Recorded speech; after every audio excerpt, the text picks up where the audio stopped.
Welcome back, FE12 Lunatic-Reverse 0% Growths, Chapter 1. We have two new units here, an archer named Gordon and a paladin named Aaron. Aaron is pretty lame compared to more famous Jagan archetypes, but he's still useful. In fact, if you reclass him to Swordmaster with a +1 might forged steel sword and reset for a bunch of dodges, this map is pretty close to trivial and very fast. But I decided I don't want to do that because it's not very interesting. Instead, we'll do a General Aaron with a whopping 17 defense and the ability to use bows. To that end, we're forging +7 might onto an iron bow, and keeping with the tradition of naming my forges after FE7 characters, this is going to be Rebecca. You could get the exact same stats by forging +4 might and 10 hit onto a steel bow, and that would cost about 1,000 gold less. But we need the fact that iron can be used by E rank, and it's also nice to have another 5 uses compared to steel. Other than that, we're bringing Gordon as a hunter, because it has 2 more strength and 1 more move than an archer, but we're only allowed 1 hunter right now, so Rhodey and Ryan are just going to be archers. Luke is going to be our healer, I had to pick somebody, and we're also going to have Cavalier Avatar and Fighter Drog, since those are the only classes where they can survive combat with the Barbarians. Notice that the reclassing for Gordon and Aaron is only possible because of the full reclassing that we unlocked by beating the game last time. The opening turns of this map are tough, so it's already time to talk about the 2% crit rule.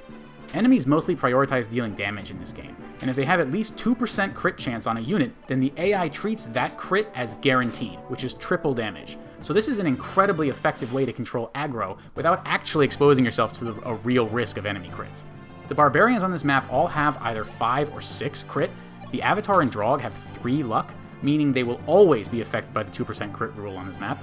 Gordon has 5 luck, meaning he's never affected, and Aaron has 4 luck, meaning he's only affected by the Barbarians with 6 crit, but not 5. Due to the variance in the crit chances that they can roll and the coin flips in their movement decisions, walling off on turn 2 can vary quite a bit from attempt to attempt. So I don't want to say this is how to do it, but I'm confident there's almost always a solution to it just because of how much control the 2% crit rule gives you. In this case, we wall off as such, and you can see the beautiful, beautiful results. They don't even notice Gordon until it's too late to kill him. You can also see why Aaron had to use the Iron Lance on turn 1, otherwise Drog would kill his opponent and then die to another enemy. It's worth noting that this turn is much easier to set up if you have even 1 Vulnerary left for Aaron to use in addition to this heal, then he could fight 2 Barbarians instead of just 1, but I couldn't find a way to clear the prologues as fast as I did without using every single Vulnerary, so here we are.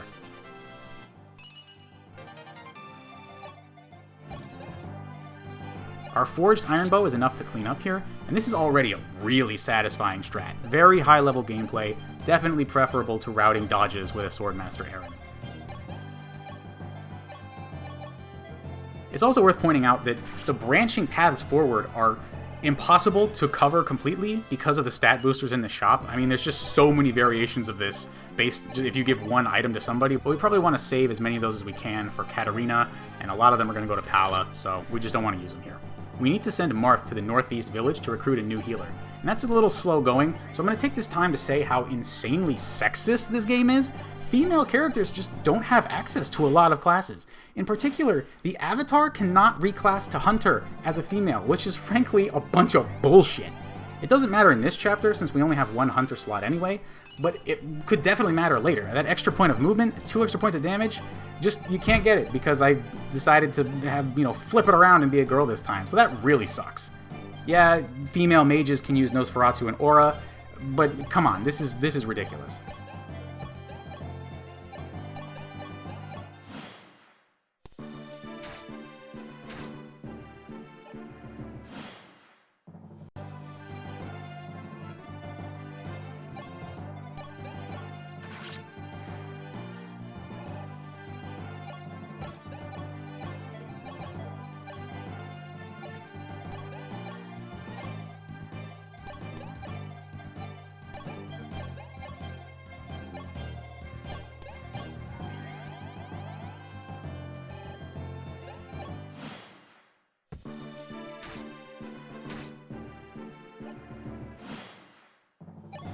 Alright, so we got our new healer, and next we're going to head over to the castle to the northwest.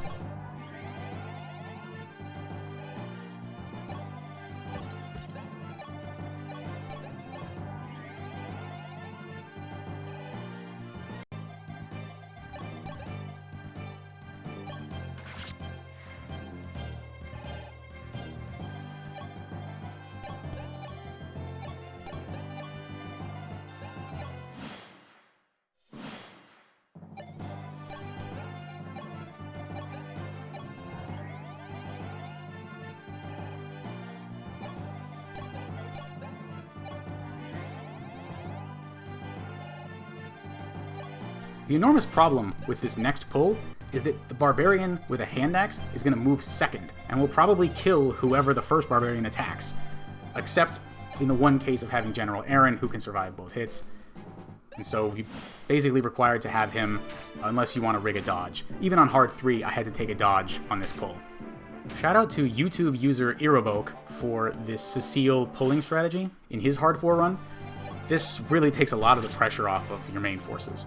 I'm going to do it slightly differently than he did, but yeah, it's a fantastic idea. And maybe that's just common practice, but his run was the first place I saw it. Now there's not much left to worry about at this point. Marth can get rid of the boss just by talking to him, and doing so rewards you with a mend staff.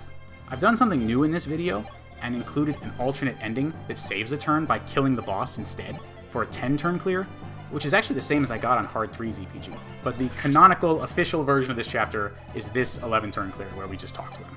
I had planned not to use any of the save tiles in this 11-turn clear, but Aaron's going to miss without this reset, so there you go.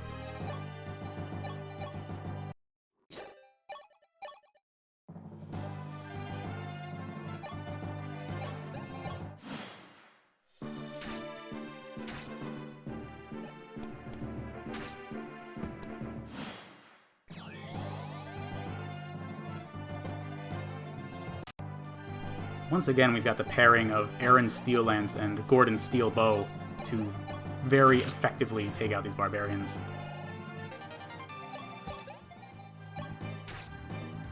So a good question to ask is why I'm choosing a higher turn count in an LTC. And one answer is the cost. The 10-turn clear means we don't get the Mend Staff, and we will pay 1 use each of the Silver Lance and Rebecca, and none of that is negligible. But the more subtle answer is that I'm already choosing a higher turn count by not spamming dodges with a Swordmaster Aaron, right? So it's just about what kind of run you want to have and how much RNG abuse you want to include in the run. And especially since it's just the first chapter, you know, rigging a 5% crit with a noticeable routing cost just to save 1 turn, no thanks. I know I had a 3% crit in the prologues, but I couldn't get around that. The more important point anyway is showing that I'm clever enough to figure out a 10-turn, even if we're canonically taking the 11-turn. We went ahead and already jumped into the alternate timeline here. It's just a different way of killing the barbarian so that Gordon can get more forward distance, and that way he'll be in range to clean up the boss after Aaron's crit. Because the thing that makes this alternate universe more challenging than it should be is that Aaron's Silver Lance crit doesn't actually one-shot the boss. He does need some follow-up damage from a friend.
Again, this is a fake alternate timeline. This is not what we're doing. We did the 11-turn clear you saw a couple minutes ago. But I just wanted to show how you can do this if you want to.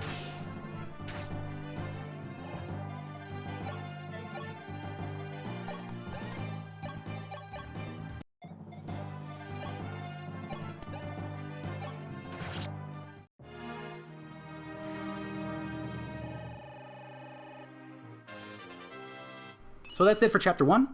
Thanks for watching.